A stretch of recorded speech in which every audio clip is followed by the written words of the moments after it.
the Imperial Army! Long live the Imperial Army!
At Yokohama at 0930 hours. We will arrive at Yokohama at 0930 hours. Debarkation priority will be in accordance with the debarkation schedule. General Douglas MacArthur arrived at Atsugi Naval Aerodrome near Yokohama on August 30th, 1945.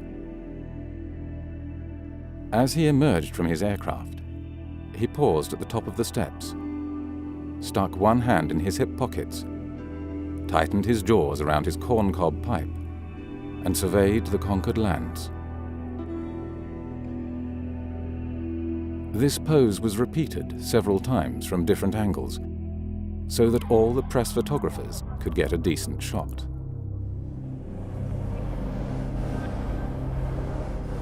Democracy was to be instilled in the Japanese people as though they had never heard of it. Are problems in the brain inside of the Japanese head.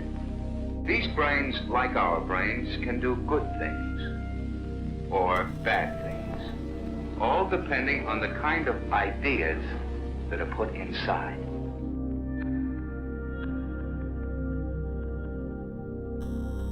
Kabuki plays featuring loyal samurai were banned or heavily censored, as were books and films about the bombings of Hiroshima and Nagasaki. Satirical cartoons of MacArthur and mention of occupation censorship were strictly forbidden. The Commission finds you guilty as charged and sentences you to death by hanging. Yamashita himself thanked the Commission for the fairness of his trial. Prime Minister at the time of the war in the Pacific, General Tojo, remarked during his trial, "None of those Japanese would dare act against the Emperor's will." The cross-examination was immediately cut short, and a week later, Tojo dutifully stated that the Emperor had always loved and wanted peace. General Hideki Tojo, who assumed official responsibility for the conduct of the war and did everything possible to exonerate his emperor. MacArthur would later remark to the US Senate that in terms of modern civilization, the Japanese were like a 12-year-old boy.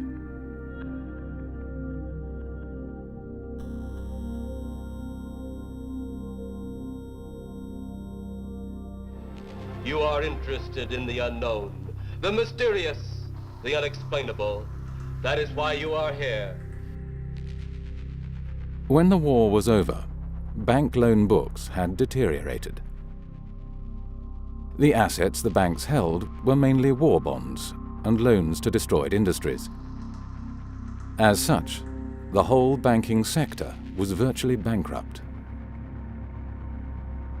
This problem was easily solved by the Bank of Japan.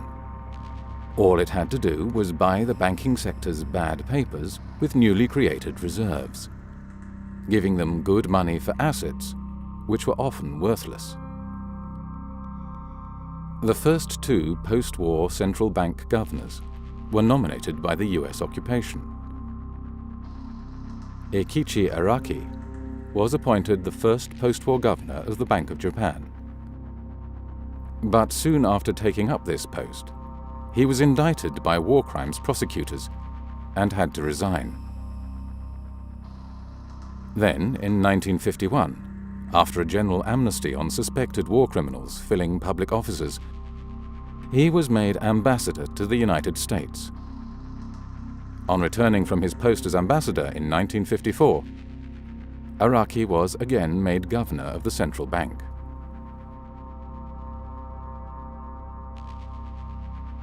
After the 1951 amnesty for war criminals, much of the Japanese wartime bureaucracy was returned to their wartime positions.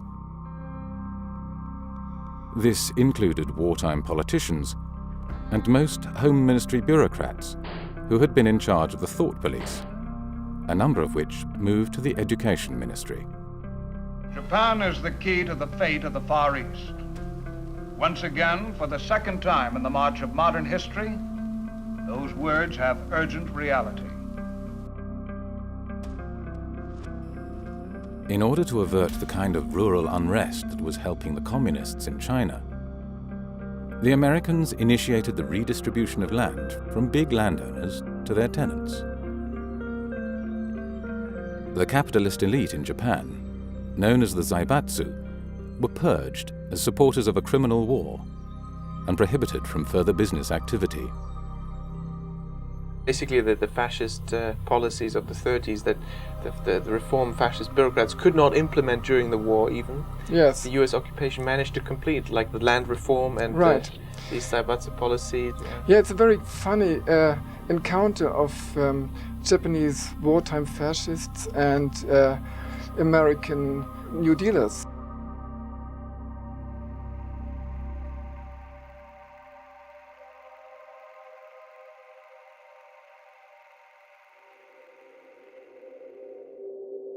The Diet, home of Japan's Senate and House of Representatives. In Japan, fanatic students and leftist groups rioted for days on end, seeking to block the Mutual Defense Treaty with America. The socialist deputies staged a riot in the Diet itself. The police, in restoring order, also evicted the socialists.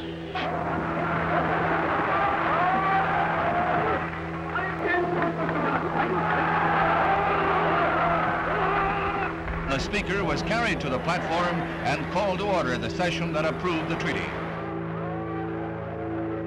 In 1957, the former Class A war crime suspect, Kishi Nobusuke, became Prime Minister of Japan. He had been General Tojo's Minister of Commerce and Industry during the war, where his responsibilities had ranged from munitions to slave labor.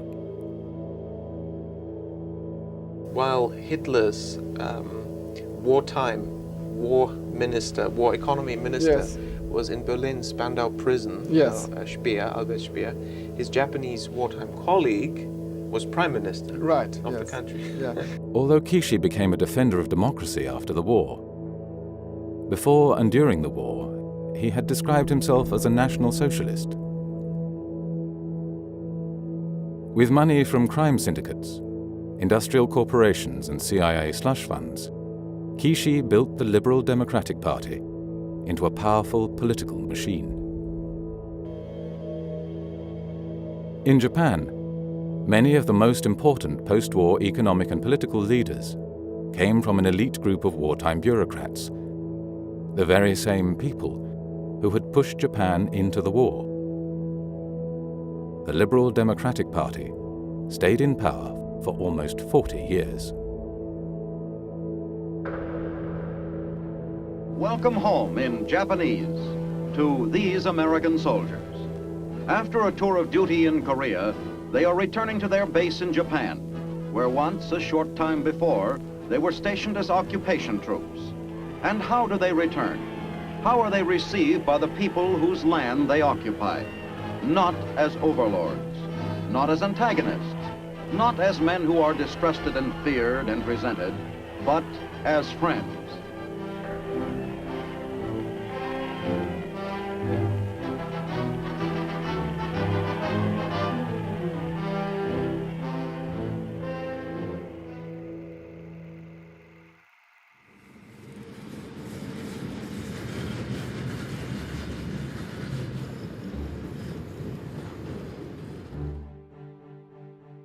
In Tokyo's central Chiyoda board, the Ministry of Finance had its headquarters.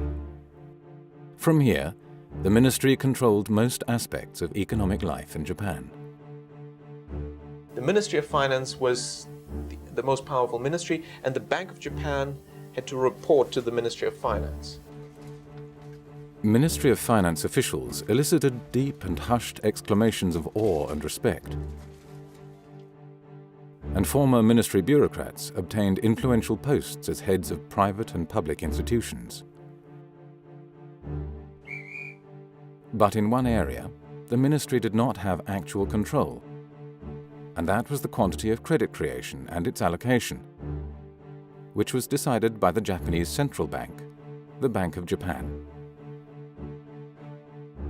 They told the Ministry of Finance and the public and the journalists, we run monetary policy through interest rates. And they let the Ministry of Finance rein in their interest rate policies.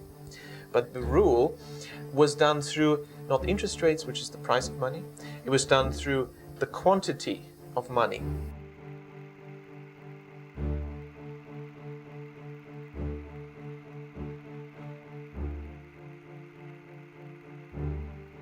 It worked this way. It's called window guidance. The Bank of Japan just told the banks how much they were going to lend, they will have to lend in the coming quarter, and which sector of the economy to lend to. It's credit allocation, credit control. The Bank of Japan gave quarterly instructions to individual banks on the value of loans and which industrial sectors they should be allocated to. All loans were broken down in sectors and subsectors, and large-scale borrowers had to be listed by name. The Bank of Japan could decide which projects should be encouraged and which should be discouraged by dictating to whom and for what banks could issue loans. This was the war economy system, adapted to the production of consumer goods. The 95 million people of Japan now enjoy a national income second only to the United States and the more prosperous nations of Western Europe. It's not a good system for capitalists, shareholders, but for the population, it created a lot of wealth, very even income and wealth distribution, very high growth, and very rapidly raised quality of life and standards of living. In 1959 alone, the economy expanded by 17%. But a result of the war economy system was that entire industrial sectors would compete not for profit, but for market share. Companies would fight until bankruptcy to gain market share. This phenomenon was soon recognized and called excess competition. The solution was the creation of explicit or implicit cartels. In the banking sector, window guidance acted as the cartel control mechanism, because the Bank of Japan could dictate the number and value of loans that banks issued. As a result, bank rankings never changed during the post-war era, except after mergers. According to one banker, if it were not for window guidance, we would compete until harakiri.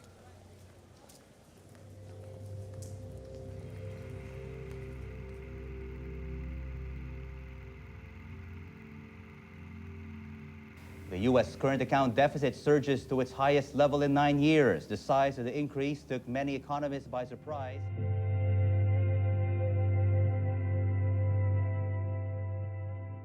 While cartels controlled competition within Japan, there were no such limits when it came to international markets. Japanese corporations soon became dominant in many markets in the world. In America, formal congressional hearings were held under the title Japanese Productivity Lessons for America. Leading economic theories indicate that only free markets can lead to success. But Japan rose within decades to become the second largest economy in the world, without relying only on the invisible hand of free markets. Japan's post-war economy was a fully mobilized war economy, with production shifted from weapons to consumer goods.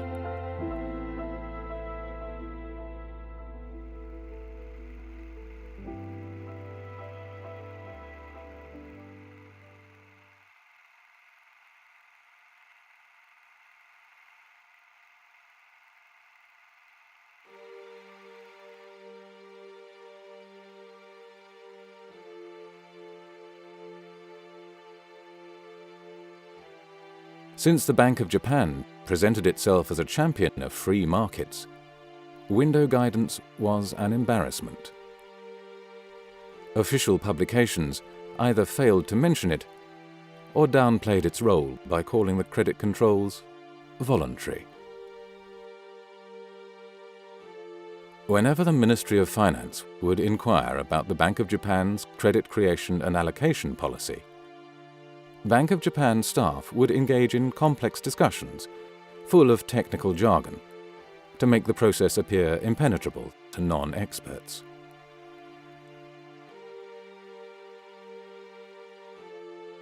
In November 1965, the first batch of Japanese government bonds came onto the market.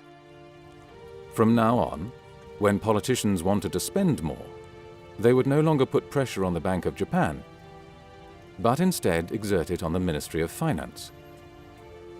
So the ministry would ultimately preside over an ever-increasing national debt mountain.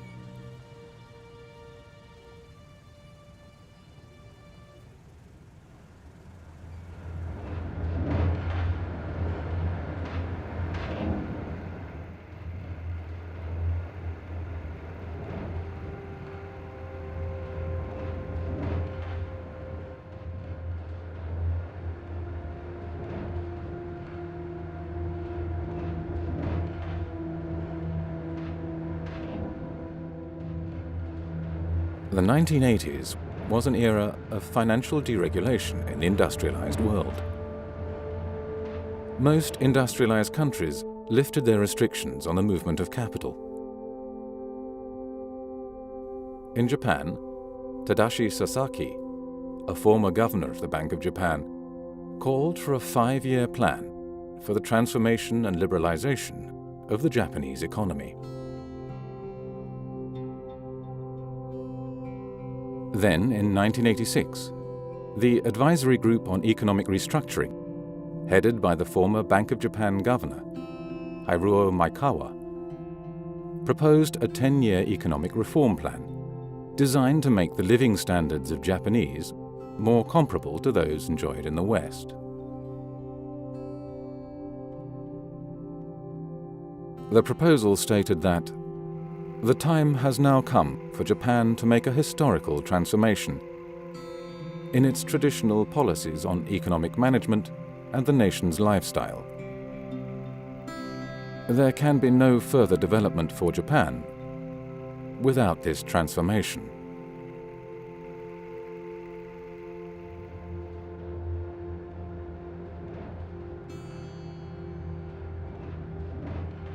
The report read like a wish list by US trade negotiators.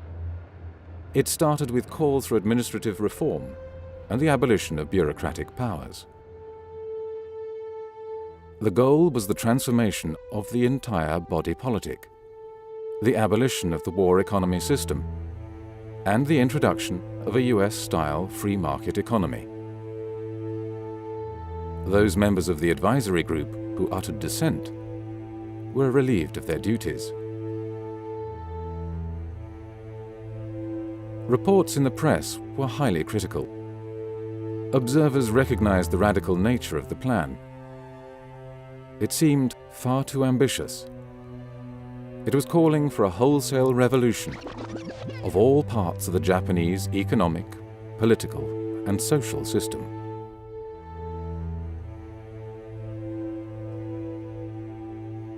Although the report was clear about what was wanted, it was embarrassingly silent about how these goals would be achieved.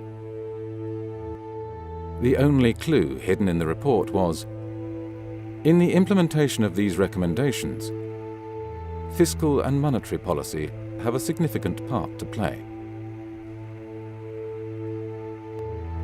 The Bank of Japan has always been on the record arguing that this typical Japanese system that we're so familiar with should be scrapped. It just should be entirely scrapped, and US-style capitalism should be introduced. Now, whether you agree with that or not is an entirely separate question, but the Bank of Japan certainly thinks it should be scrapped. And now the next question is, how do you do that? Well, the Ministry of Finance has been legally in control for most of the post-war era. We've got entrenched bureaucratic structures, politicians, and all these cartels and so on. That was the old system. Well, history teaches the system changes only fundamentally if there's a crisis. The Commission proposed that monetary policy should be used to promote a historic crisis, sufficiently large to overcome the vested interests of the Ministry of Finance, politicians, and corporate Japan. Every system has groups that benefit from it, and hence have no desire to change it. There is probably no country in the world that has changed its economic, social, and political system in a significant way without a crisis. It is the crisis that convinces citizens and interest groups of the need for change. Well, and how can you achieve this? Well, you need a crisis. The best way to create it is to have a bubble, because that's how nobody stops you.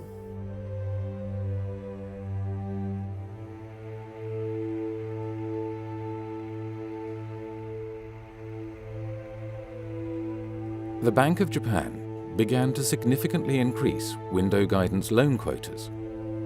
Average yearly loan growth quotas were close to 15% in the late 1980s. One city banker would later remark, "During the bubble, we wanted a certain amount of loan increases, but the Bank of Japan wanted us to use more." 当時は20代とか30代でそんなに年収300万ぐらいでも銀行がお金を貸してくれる、どんどん貸してくれるっていうそういう時だったから、すごい若いのにマンション2個も3個も持ってる人とかいっぱいいた。The credit boom caused not only a boom in real estate, but also in the stock market. Between 1985 and 1989, stocks rose 240%, and land prices 245%. By the end of the 80s, the value of the garden surrounding the Imperial Palace in central Tokyo was worth as much as the entire state of California.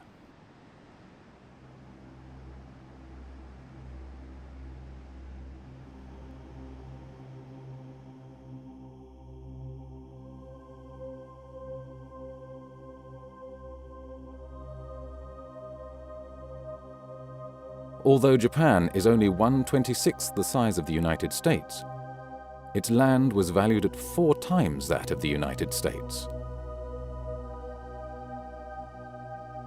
The market value of a single one of Tokyo's 23 districts, the central Chiyoda ward, exceeded the value of the whole of Canada.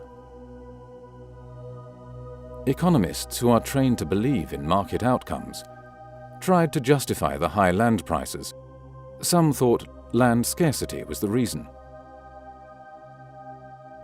Shiny new corporate headquarters rose in Tokyo's posh business districts.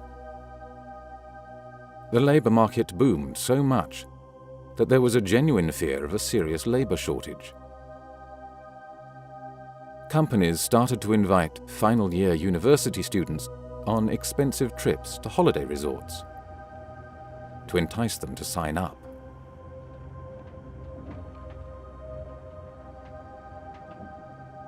The politicians loved it. The Minister of Finance loved it. We had a boom, tax revenues going up.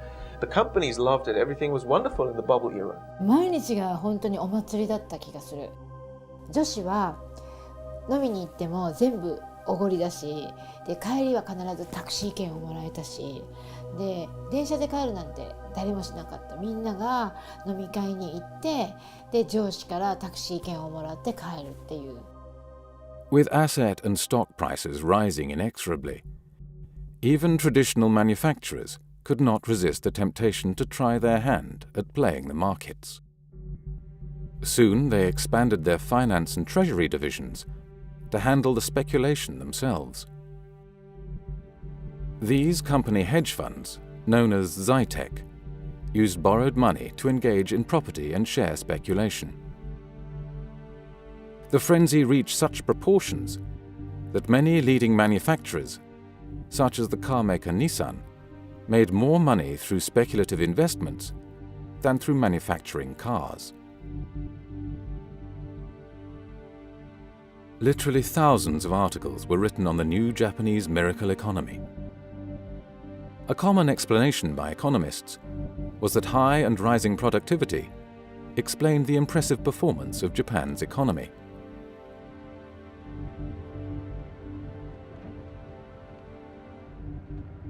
Books on Japanese management techniques became international bestsellers. Western businessmen read 17th century tracts on samurai strategies.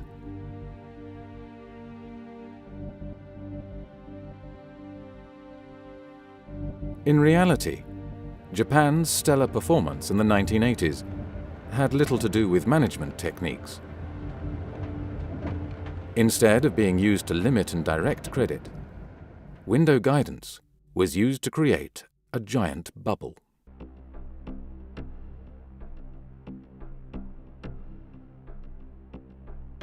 I conducted research actually interviewing Bank of Japan officers and bankers, both sides, on tape. The result was the Bank of Japan did continue its informal guidance. In fact, it was the Bank of Japan that forced the banks to increase their lending so much.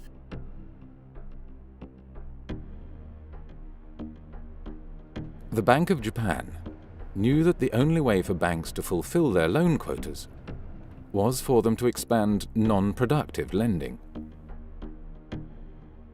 In the words of one banker, if there is no demand for credit from low-risk borrowers, and we want to use up the quota, the risk gets worse. Another banker is quoted as saying that a side effect of the window guidance rule of loan increases was that the banks increased lending even when there was no loan demand.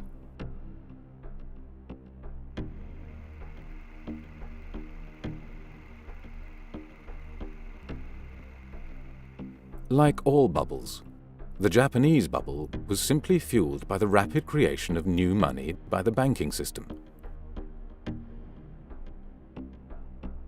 Between 1986 and 1989, Toshihiko Fukui was the head of the banking department at the Bank of Japan. This was the department that was responsible for the window guidance quotas. When Fukui was asked by a journalist, "Borrowing is expanding fast. Don't you have any intention of closing the tap on bank loans?" He replied, "Because the consistent policy of monetary easing continues, quantity control of bank loans would imply a self-contradiction. Therefore, we do not intend to implement quantitative tightening." With structural adjustment of the economy going on for quite a long period, the international imbalances are being addressed. The monetary policy supports this. Thus, we have the responsibility to continue the monetary easing policy as long as possible.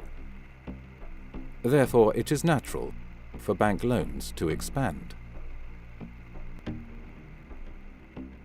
Why were the banks lending so much?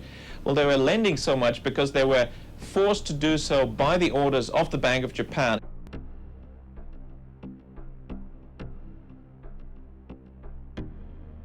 Normally, banks choose clients from among a large number of loan applicants. turning down a significant percentage. But from 1987 onwards, the tables had turned. It was the bankers who were aggressively pursuing potential customers. Anecdotes abound about how the banks were soliciting loans at bargain interest rates, pursuing clients like street peddlers. とにかく本当に銀行がすごくお金を借りてくださいっていう感じだったから、例えば結婚するからマンションを買うで、自分たちの予算組みをした時にそれの1000万ぐらい上乗せして大丈夫って、それでも返せるから。Bankers made increasingly exaggerated assessments of land value, so that the actual ratio of land value to loan often jumped to 300% or more. To the public, this was a strange phenomenon. People soon dubbed it excess money. Only economists, analysts, and those working in the financial markets or for real estate firms knew better. They dismissed such simplistic analysis. Land prices were going up due to far more complicated reasons than just excess money, they claimed. Ordinary people simply did not understand the intricacies of advanced financial technology.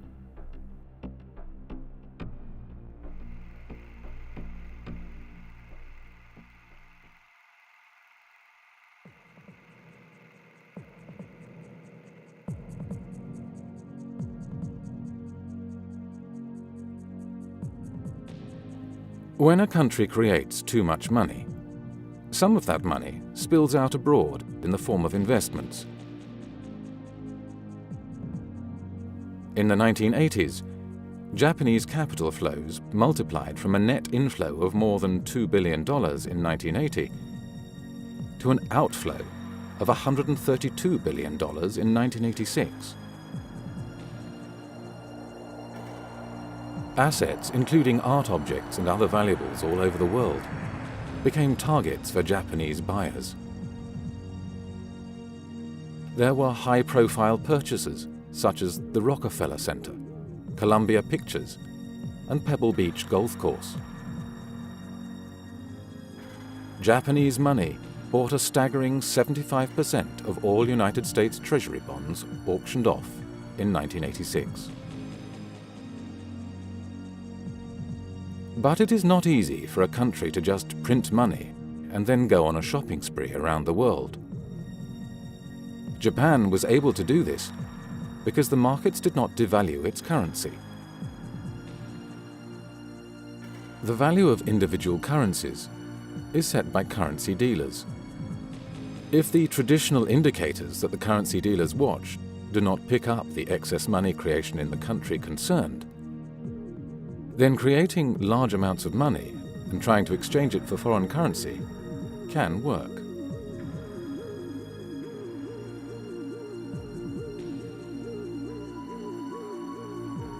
Japan had pulled off the same trick that the United States had used in the 1950s and 1960s, when US banks excessively created dollars. Corporate America used this hot money to buy up European corporations, while the United States had the cover of the dollar gold standard. Japan's cover was a significant trade surplus.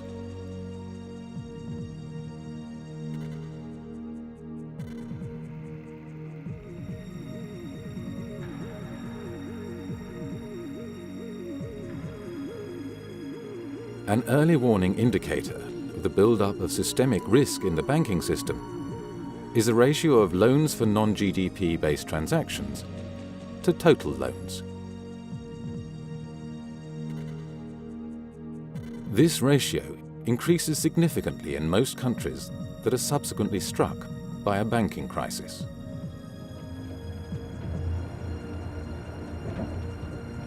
It was this same process that fueled the mortgage lending and house price booms in the United States and the United Kingdom in the 1980s and the 2000s.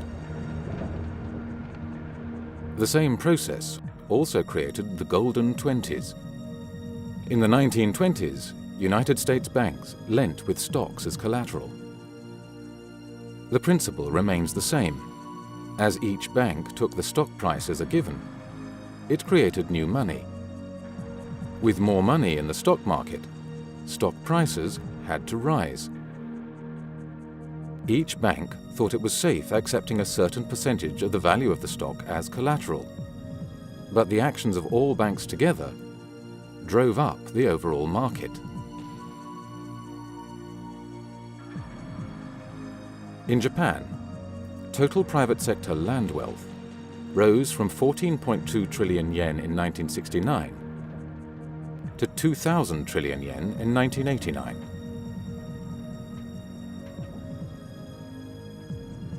At his first press conference as the 26th governor of the Bank of Japan in 1989, Yasushi Mieno said that since the previous policy of monetary easing had caused the land price rise problems, real estate-related lending would now be restricted.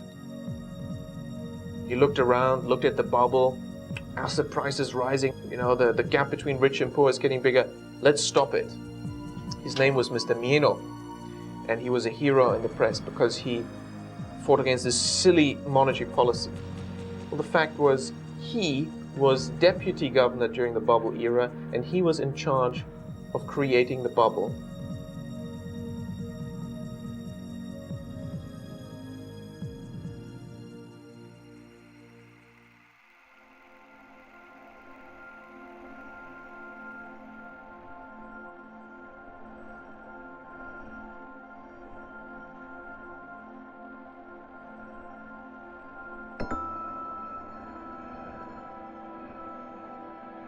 All of a sudden, land and asset prices stopped rising.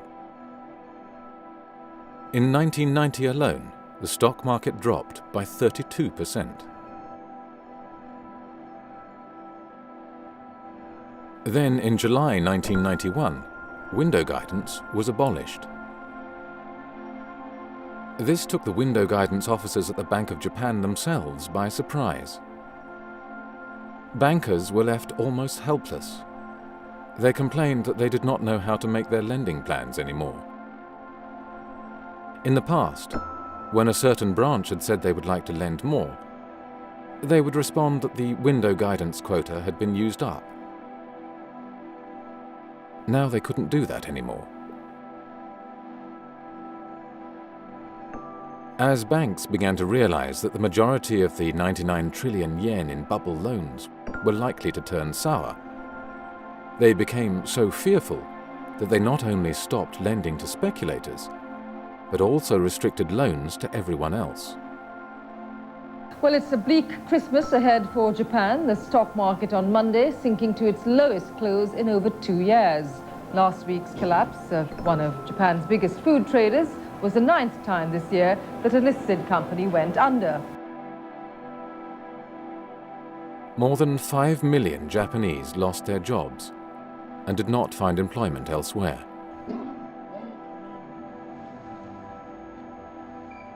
Suicide became the leading cause of death for men between the ages of 20 and 44. 毎日って言っても過言ではないぐらい首吊りしたりとかいなくなっちゃったりとか、そういう記事は、新聞紙面には流れましたね。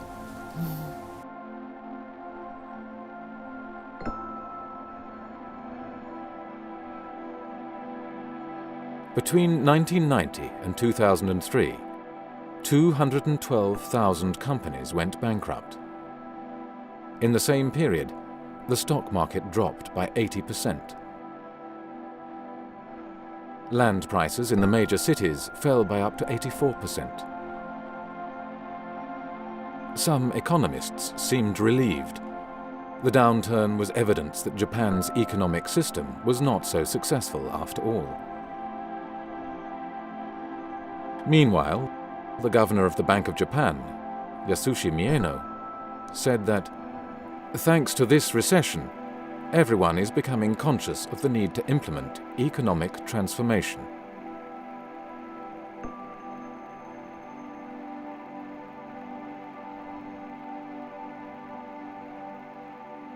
The Ministry of Finance, believing that interest rates were the main policy tool, put pressure on the Bank of Japan to lower interest rates, until the official rate reached 0.1%. Most economists predicted an economic recovery.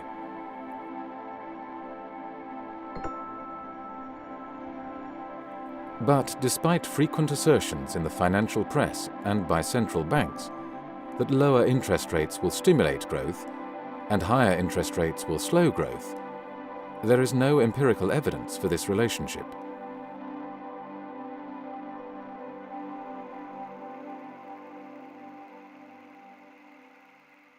Japanese and American businessmen are meeting here with a plea from Japan's companies for a lower yen.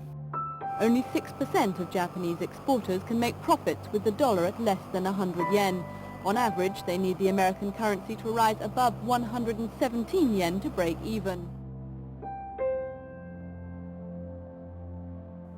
The Ministry of Finance asked the Bank of Japan to sell large amounts of yen and buy US dollars, so that the exchange rate of the yen would fall and exports would pick up.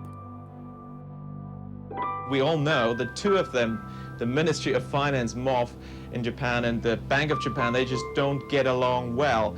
And what has been happening also, again, this month, is that the Bank of Japan has been sterilizing its own intervention. Well, to be precise, the intervention ordered by the Ministry of Finance. The Ministry of Finance tells the Bank of Japan to go out and buy, well, we had a figure roughly 20 billion worth of US treasuries. But the Bank of Japan is sterilizing this, which means it is basically taking the money from the economy to fund this purchase. Most researchers agree sterilized forex intervention doesn't work. The BOJ is again sterilizing. That's why it doesn't work. That's why the yen has remained strong. A central bank can withdraw money from the economy by selling its assets, just as it can inject money into the economy by buying assets. When central banks buy and sell assets, they increase or decrease the amount of money circulating in the economy. Officials at the Bank of Japan ignored this, and instead claimed that this structural transformation or reform may produce deflationary forces in the short run, but will generate a much more efficient economy after a while.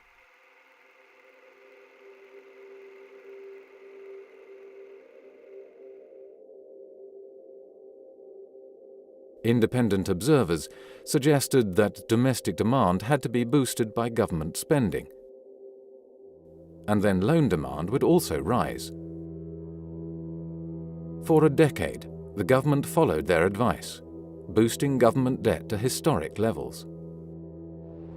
Between 1992 and 2002, 10 stimulation packages worth 146 trillion yen were issued.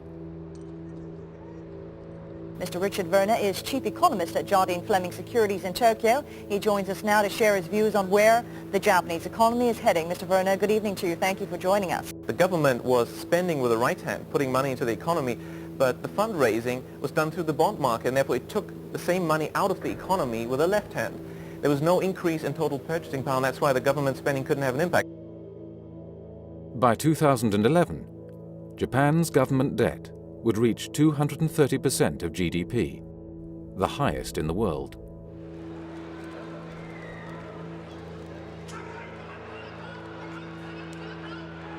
The Ministry of Finance was running out of options. Observers began to blame the ministry for the recession and started to listen to the voices that argued that the recession was due to Japan's economic system. But how difficult would it have been to solve the problems of bad debt in the banking sector and deflation? It turns out that this would not have been so difficult after all.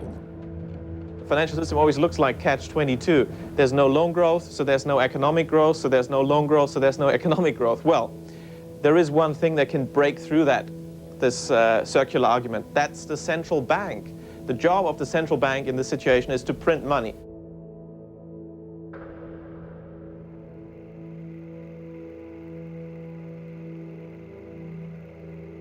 What we need now is more radical measures, and there are some painful ones, but there are also painless ones. The central bank could, for example, just buy all bad debts. At face value, Japan would have the strongest banks in the world. To bail out the banking sector, a central bank can buy up the bank's bad financial assets with newly created money, giving them face value for assets, which are often worth significantly less. This is what the Bank of Japan did after the war. Alternatively, money could be transferred to the banks by helping them make sizable profits. One way this can be achieved is for the central bank to corner a market, in effect, creating a mini-bubble in a certain market in which banks invest heavily, providing large profits for them. This turns out to be a relatively common technique by central banks to help their banking systems.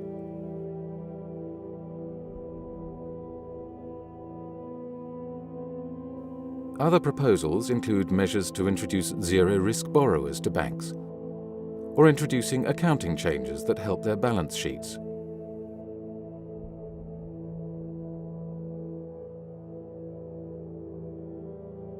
In Japan, the authorities and the Bank of Japan argued, as did the Western powers almost 2 decades later, that the taxpayer should foot the bill. In March last year, as you may remember, the government injected a large amount of money into some 15 major Japanese financial institutions, and we were one of them. Yeah. That helped us write off bad debts and also to beef up our capital base so that we would be prepared to lend. Tax money has been used to recapitalize banks. However, there is no evidence that taxpayers have been responsible for the bank's problems. Therefore, such policies have likely created a moral hazard.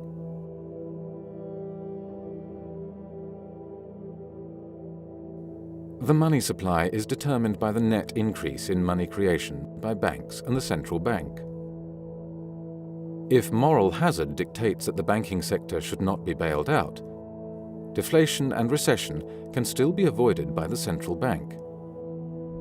To do this, the central bank can increase the money supply.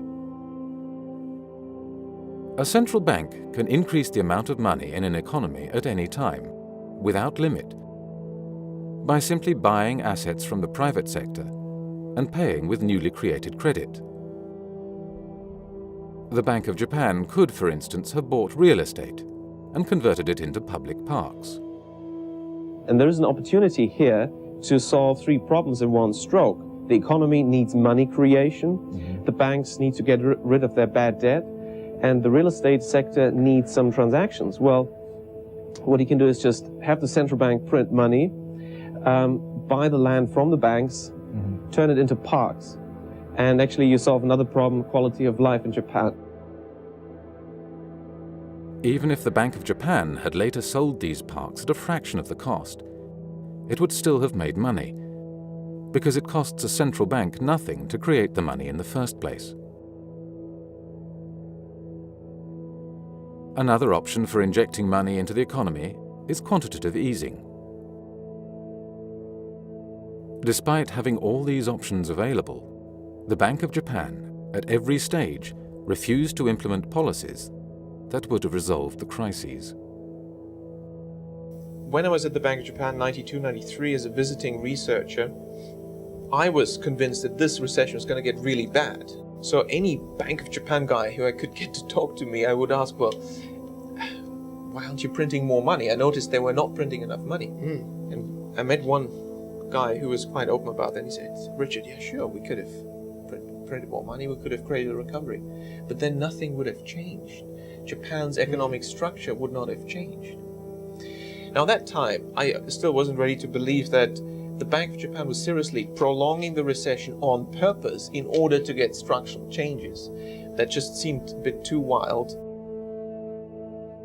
Finance Minister Masajiro Shiokawa has turned to the Bank of Japan, asking it to help stop deflation, or fight deflation at least. The Bank of Japan consistently defied calls by the government, finance minister and prime minister to create more money to stimulate the economy and end the long recession. At times, the Bank of Japan even actively reduced the amount of money circulating in the economy, which worsened the recession.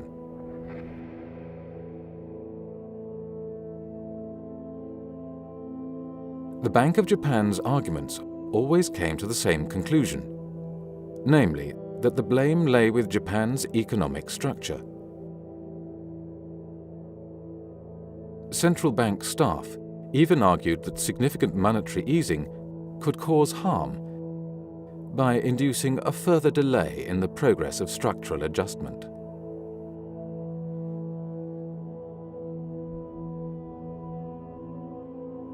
The early post-war Japanese leaders knew that they were running a war economy, but they chose not to talk for political reasons. The Cold War propaganda message was that post-war Japan had adopted a US-style political and economic system. Unwilling to tell the truth, the early post-war leaders took their intimate knowledge about the origins of Japan's miracle economy with them to their grave. A generation of bureaucrats and politicians reigned in the 1980s and 1990s who did not understand the true character and purpose of their own country's economy. A whole generation of Japan's economists had been sent to the United States to receive PhDs and MBAs in US-style economics. Since neoclassical economics assumes that there is only one type of economic system, namely unmitigated free markets, where shareholders and central bankers rule supreme, many Japanese economists quickly came to regurgitate the arguments of US economists.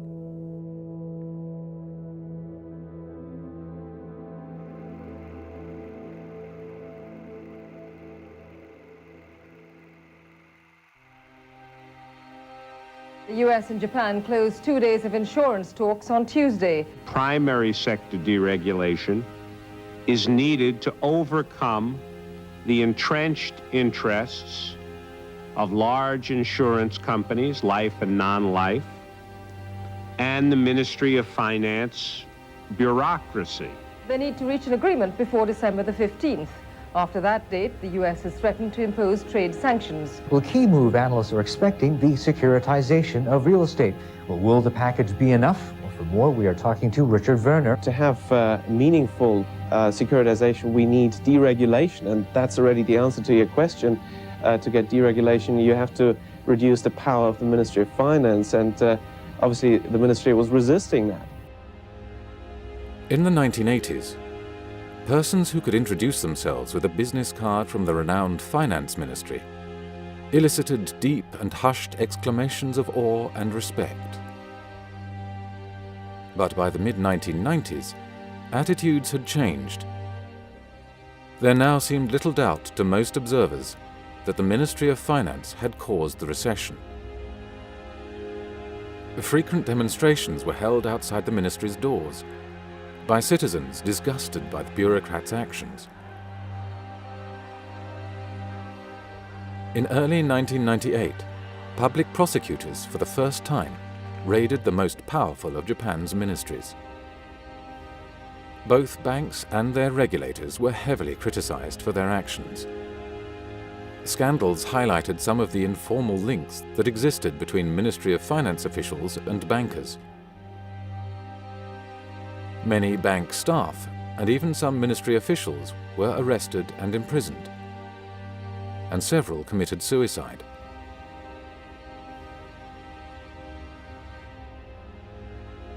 As central banker Masaki Shirakawa had explained,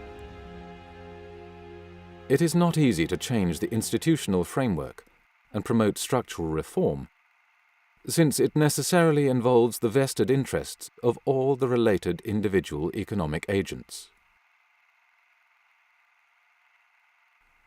While Yutaka Yamaguchi, a deputy governor of the Bank of Japan, had said that The Bank of Japan had faced the big dilemma that monetary easing would produce the mitigation of immediate risks, which in turn would result in a delaying of adopting ultimate solutions.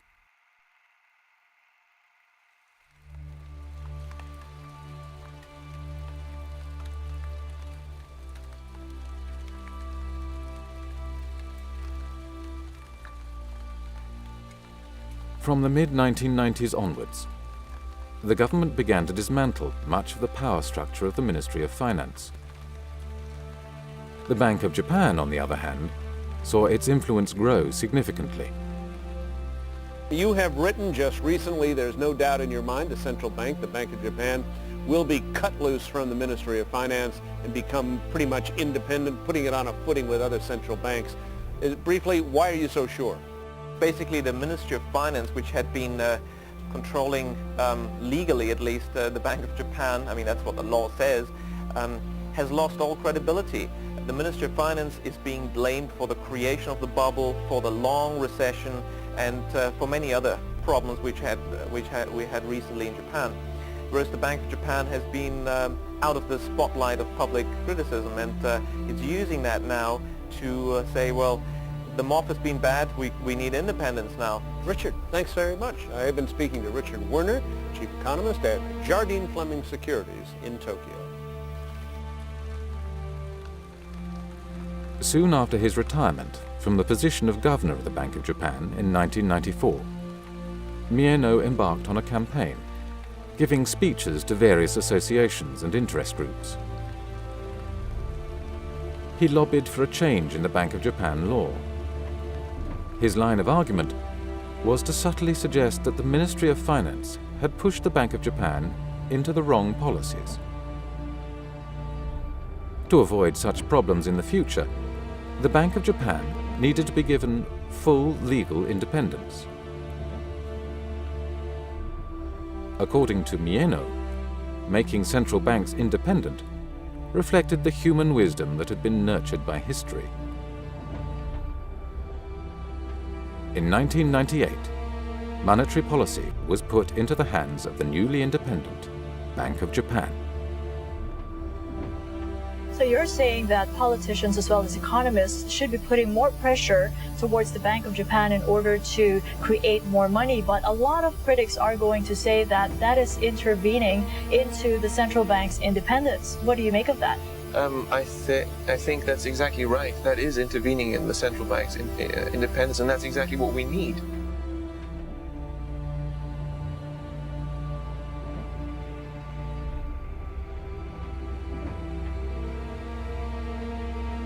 The numerous scandals that followed the bursting of the bubble also brought down the 1955 system of one-party rule by the Liberal Democratic Party. In the old system, politicians did not compete by proposing different policies. Policy was made by the bureaucrats, and politicians merely focused on appeasing local constituencies with public works projects. In October 1997, for the first time in post-war history, all policy initiatives to stimulate the economy originated from politicians, not bureaucrats. Then, in early 2001, a new type of politician was swept to power. Japanese government bonds staged their biggest rally this month as Junichiro Koizumi emerged as the hot favorite to become the country's next prime minister. Junichiro Koizumi became prime minister. In terms of his popularity and his policies, he is often compared to Margaret Thatcher and Ronald Reagan. His message was simple: no recovery without structural reform.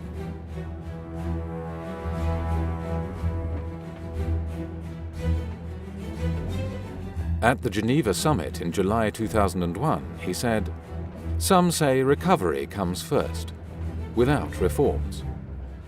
But if the economy recovers, the will to reform will disappear. Therefore, after the elections, I will continue with the plan of no growth without structural reform."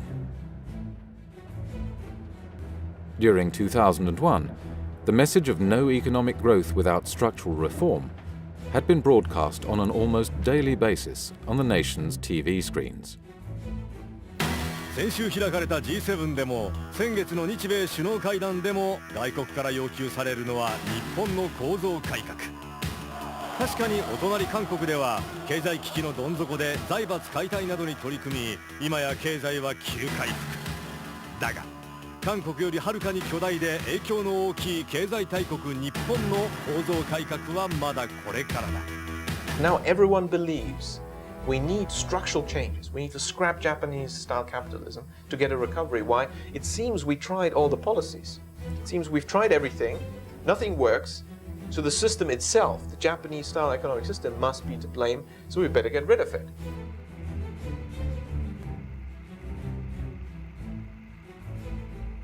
Japan was shifting its economic system to a US-style market economy. And that also meant that the center of the economy was being moved from banks to stock markets. To entice depositors to pull their money out of banks and into the risky stock market, reformers withdrew the guarantee on all bank deposits, while creating tax incentives for stock investments. As US-style shareholder capitalism spread, unemployment rose significantly.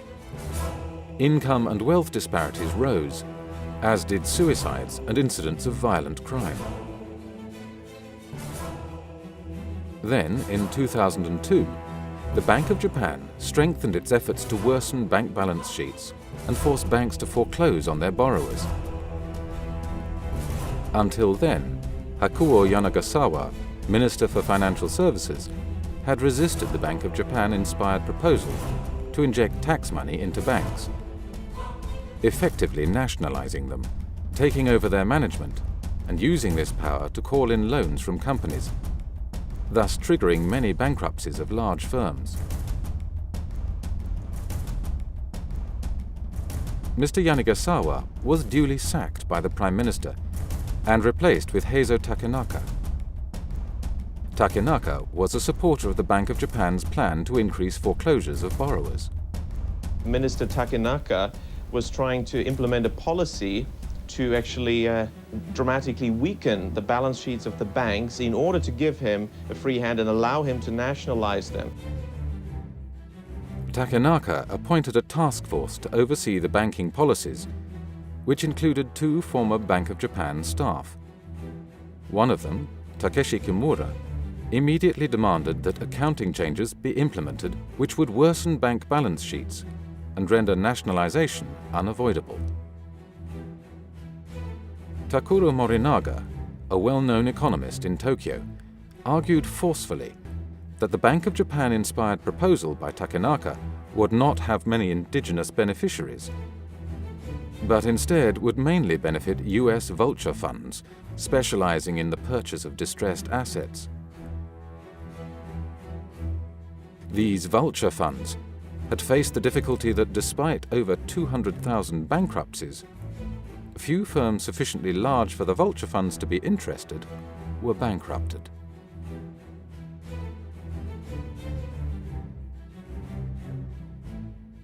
When Kimura's and Fukui's support for the bankruptcy plan was voiced, the former operated a private company that advised on the securitization of distressed assets, and the latter was an advisor of the Wall Street investment firm Goldman Sachs, one of the largest operators of vulture funds in the world. Mr. Fukui, also his mentor, Mr. Mieno, and his mentor, Mr. Maekawa, and you've guessed it, these are some of the princes of the yen that the book is all about. They have said on the record in the 80s and also throughout the 90s, what is the goal of monetary policy? It is to change the economic structure. Now, how do you do that? Well, you need a crisis, and that's really what they've done. They've created a crisis to change the economic structure. Richard, we're just out of time. I have to cut you off. Thank you so much, and we apologize. 当時はですね、3ヶ月に一度ですね、要はどれぐらい貸出額を増やすかということを各銀行が割り当てられるわけですね。で、窓口量については、例えば A 銀行がいくら、B 銀行がいくらということで、これはもう明らかに命令といいましょうか、お宅の銀行はこれだけ増やせとというふうなことを言われるわけですね。バブルの原因は窓口指導なんですね。で、窓口指導は日銀が独立的に決めたものなんですね。The department responsible for the window guidance quotas at the Bank of Japan was called the Banking Department. And who was in charge of this? The man at the head of this banking department inside the Bank of Japan during the bubble from 86 to 89 was Toshihiko Fukui. Mr. Fukui, the current governor of the Bank of Japan, he's the man who created the bubble. When Fukui had become governor of the Bank of Japan, he would say, "While destroying the high-growth model, I am building a model that suits the new era." They have succeeded on all counts. If you look at the list of their goals, and it was more than a wish list, it was more or less a plan that they mapped out. They wanted to achieve. They've reached all those goals. Destroy the Ministry of Finance, break it up, get an independent financial supervisory agency, reach independence for the Bank of Japan itself by changing the Bank of Japan law, and engineer deep structural changes in the economy by shifting from manufacturing to services, opening up, deregulating, liberalizing, privatizing, the whole lot. In the 1920s, Japan's economy in many ways resembled today's US economy. With fierce competition, aggressive hiring and firing, takeover battles between large corporations, few bureaucratic controls, strong shareholders that demanded high dividends, and corporate funding from the markets, not banks. Yet throughout the post-war era, Japan's economy had been the opposite. Highly regulated, with cartels limiting competition, bank financing and cross-shareholdings reducing shareholder power, no takeovers, and a frozen labour market with lifetime employment and seniority pay. It was claimed that to end the recession and improve performance, Japan must shift from welfare capitalism back to shareholder capitalism. Yet it remains unclear why a country that had run a consistent and significant balance of trade surplus would need to change its economic system to become more competitive.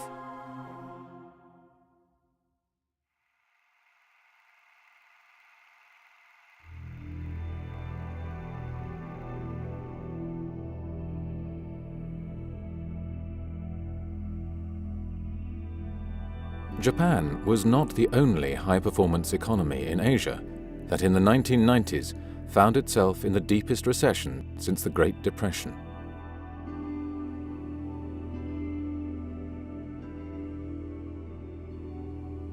In 1997, the currencies of the Southeast Asian tiger economies could not maintain a fixed exchange rate with the US dollar. They collapsed by between 60 and 80% within a year. The causes for this crash went as far back as 1993. In that year, the Asian tiger economies, South Korea, Thailand and Indonesia, implemented a policy of aggressive deregulation of the capital account and the establishment of international banking facilities, which enabled the corporate and banking sectors to borrow liberally from abroad. The first time in the post-war era that borrowers could do so.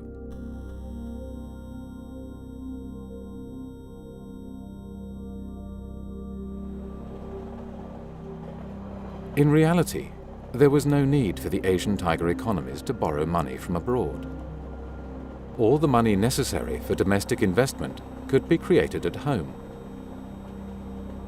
Indeed, the pressure to liberalize capital flows came from outside. Since the early 1990s, the IMF, the World Trade Organization, and the US Treasury had been lobbying these countries to allow domestic firms to borrow from abroad. They argued that neoclassical economics had proven that free markets and free capital movement increased economic growth. Once the capital accounts had been deregulated, the central banks set about creating irresistible incentives for domestic firms to borrow from abroad by making it more expensive to borrow in their own domestic currencies than it was to borrow in US dollars. Domestic local interest rates were higher than the US dollar interest rate, okay? And the exchange rate was virtually fixed. It was the government and the central bank that said, we will maintain the exchange rate. That's right. That's right. Central banks of Thailand and other East Asian countries resisted exchange rate adjustment, and they tried to send a signal that they would protect the exchange rate. The central banks emphasized in their public statements that they would maintain fixed exchange rates with the US dollar, so that borrowers did not have to worry about paying back more in their domestic currencies than they had originally borrowed. When I went to Thailand, I was actually on an ADB mission as an outside consultant.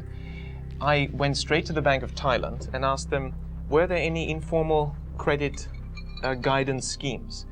And they were surprised that I asked this question, because of my study of Japan, I thought perhaps there's something similar.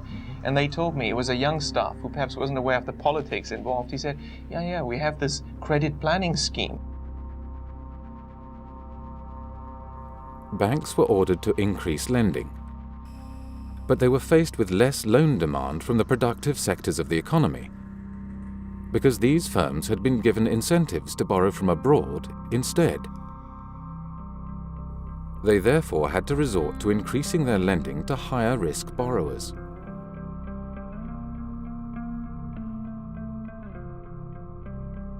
Imports began to shrink, because the central banks had agreed to peg their currencies to the US dollar.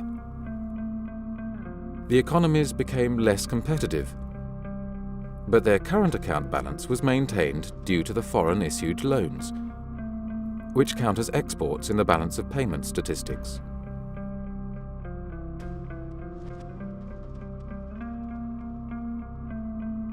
When speculators began to sell the Thai baht, the Korean won, and the Indonesian rupee, the respective central banks responded with futile attempts to maintain the peg until they had squandered virtually all of their foreign exchange reserves. This gave foreign lenders ample opportunity to withdraw their money at the overvalued exchange rates. The central banks knew that if the countries ran out of foreign exchange reserves, they would have to call in the IMF to avoid default. And once the IMF came in, the central banks knew what this Washington-based institution would demand, for its demands in such cases had been the same for the previous 3 decades. The central banks would be made independent. On the 16th of July, the Thai finance minister took a plane to Tokyo to ask Japan for a bailout.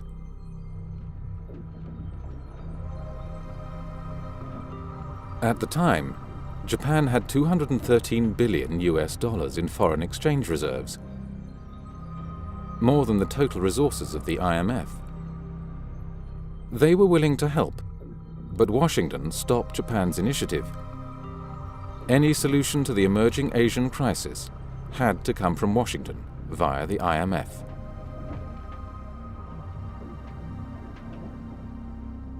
After 2 months of speculative attacks, the Thai government floated the baht.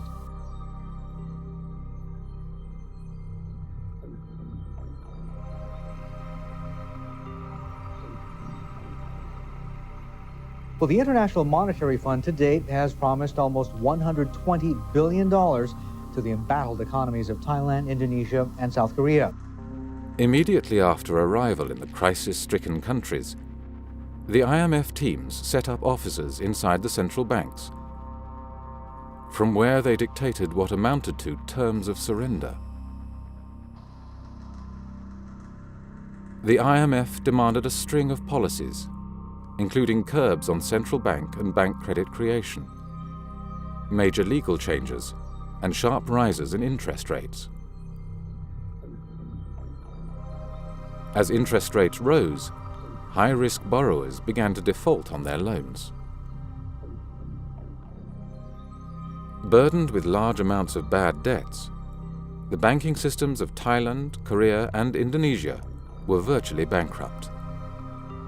Even otherwise healthy firms started to suffer from the widening credit crunch. Corporate bankruptcies soared. Unemployment rose to the highest level since the 1930s.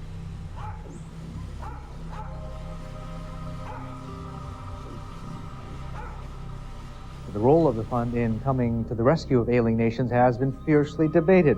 Some have even accused the IMF of actually making Asia's economic crisis worse. Even if they have to subvert our economy, they will do so just to prove that they are right. The IMF has not been very helpful. The IMF knew well what the consequences of its policies would be. In the Korean case, they even had detailed but undisclosed studies prepared that had calculated just how many Korean companies would go bankrupt if interest rates were to rise by 5 percentage points. The IMF's first agreement with Korea demanded a rise of exactly 5 percentage points in interest rates. The IMF policies are clearly not aimed at creating economic recoveries in the Asian countries. They pursue quite a different agenda, and that is to change the economic, social, and political systems in those countries. In fact, the IMF deals prevent the countries concerned, like Korea, Thailand, to reflate. Interesting. You're saying it's making the crisis worse, and you're suggesting that the IMF has a hidden agenda. Well, I mean, it's not very hidden, this agenda, because the IMF quite clearly demands that the Asian countries concerned have to change the laws so that foreign interests can buy anything from banks to land. And in fact, the banking systems can only be recapitalized, according to the IMF deals, by using foreign money, which is not necessary at all, because as long as these countries have central banks, they could just print money and recapitalize the banking systems. You don't need foreign money for that. So the agenda is clearly to crack open Asia for foreign interests.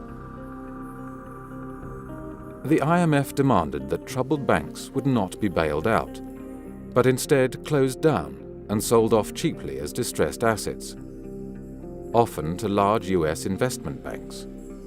One positive coming out of Thailand is that they'll be auctioning off some major assets from 56 finance companies. In your view, should some of the owners from the 56 finance companies be allowed to buy back their assets? In most cases, the IMF dictated letters of intent explicitly stated that the banks had to be sold to foreign investors.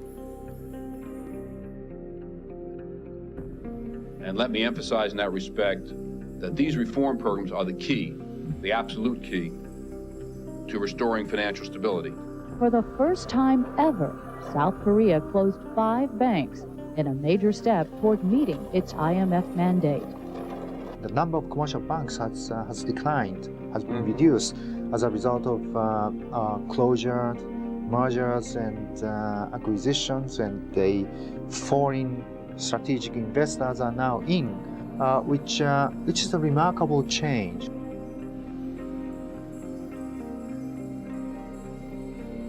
In Asia, government-organized bailouts to keep ailing financial institutions alive were not allowed. But when a similar crisis struck back home in America a year later, the very same institutions reacted differently.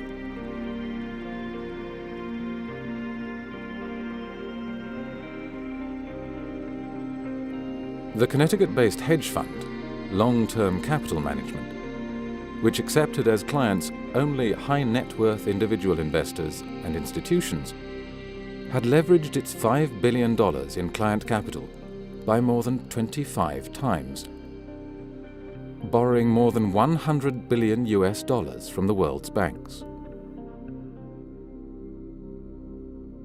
When its losses threatened to undermine the banks that had lent to it, with the possibility of a systemic banking crisis that would endanger the US financial system and economy, the Federal Reserve organized a cartel-like bailout by leaning on Wall Street and international banks to contribute funds so that it could avoid default. Yeah, I mean, you're right. The views from Washington and New York seemed certainly quite flexible, because soon after they told all the Asian countries no bailouts for financial institutions. When then long-term capital management, a hedge fund in New York, almost went bust, suddenly a bailout was organized, just contradicting what they'd said to the Asian countries. But they say that there are no public money used for LTCM. But the meeting was held famously inside the Federal Reserve, right? Why would the United States make demands on foreign nations in the name of the free market when it has no intention of enforcing the same rules within its own borders? The examples of the Japanese and Asian crises illustrate how crises can be engineered to facilitate the redistribution of economic ownership and to implement legal, structural, and political change. Today, similar events are at work in the Eurozone area.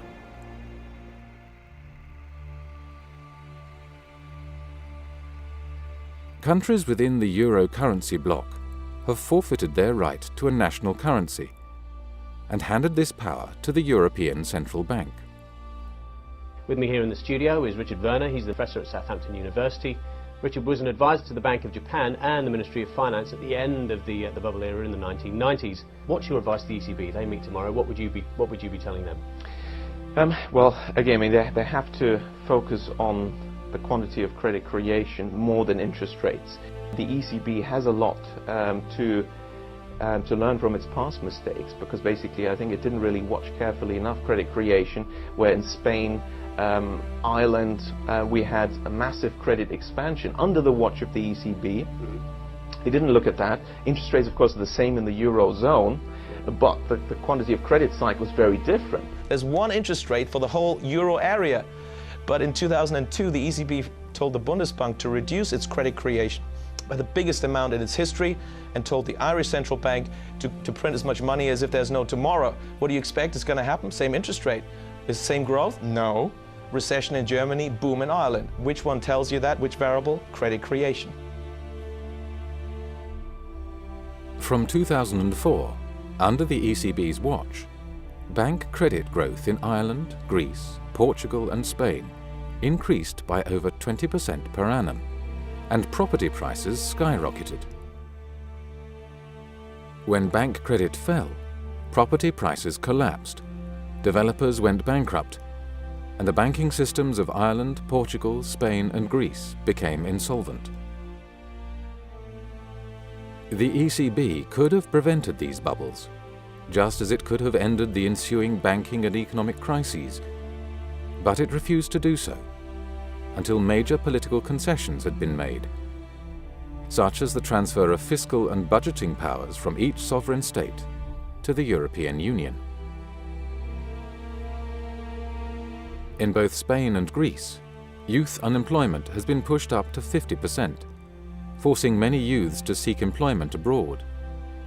Greek doctors, for whose education Greek taxpayers have paid, now work in Germany.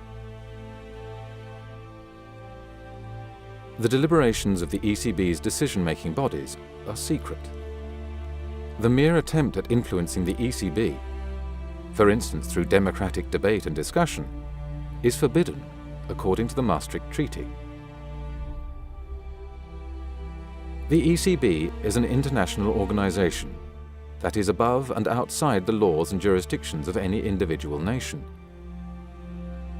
Its senior staff carry diplomatic passports, and the files and documents inside the European Central Bank cannot be searched or impounded by any police force or public prosecutor.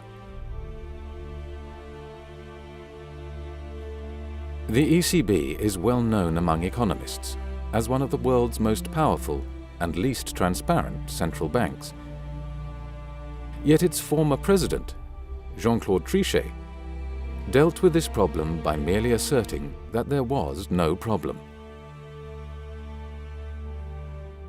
The ECB is one of the most transparent central banks in the world and has helped define the state-of-the-art of central banking in this domain, he claimed.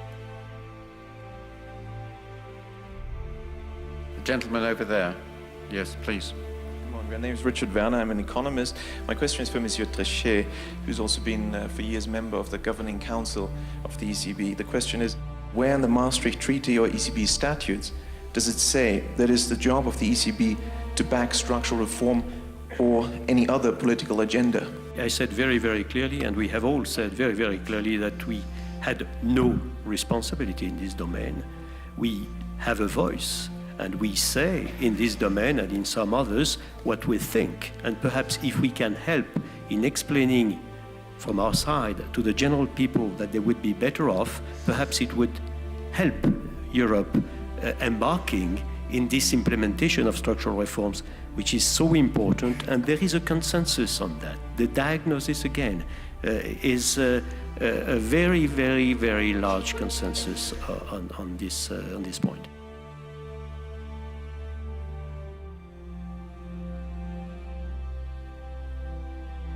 The European Commission, an unelected group whose aim is to build a United States of Europe with all the trappings of a unified state, has an interest in weakening individual governments and the influence of the democratic parliaments of Europe. It turns out that the evidence for central bank independence that was relied upon in the Maastricht Treaty derived from a single study that was commissioned by none other than the European Commission itself. Published in 1992 under the name One Market, One Money, the study purported to demonstrate that central bank independence led to low inflation. James Forder, an Oxford academic, has since demonstrated that this study was manipulated to obtain the desired result. The story we're being told by the central banks just does not add up, and there is evidence that central banks work differently from what they would like us believe as to how they work. The world over, central banks hold significant yet little understood powers. Often independent, unaccountable and obscure, central banks operate in the shadows, yet their actions affect us all. Central banks in almost all countries worldwide, and the IMF has helped a lot in achieving this, they've become totally independent and in practice not accountable to any democratic institution, and accountability to parliaments is usually minor and in practice meaningless. Whether it is the Bank of Japan, the Federal Reserve, the Bank of England or the European Central Bank, examples of central bank deception abound. In the United States in the 1920s, banks were encouraged to create money and give it to speculators. The resulting depression persuaded the freedom-loving Americans that a decentralized federal system without strong national controls could not work. In the 1990s, the Japanese were persuaded that their economic system, which had brought considerable prosperity and equality, needed to be changed into a so-called free market system. And while Japan's transformation was not yet complete, the central bankers struck again, with an IMF-led raid on the Asian tiger economies.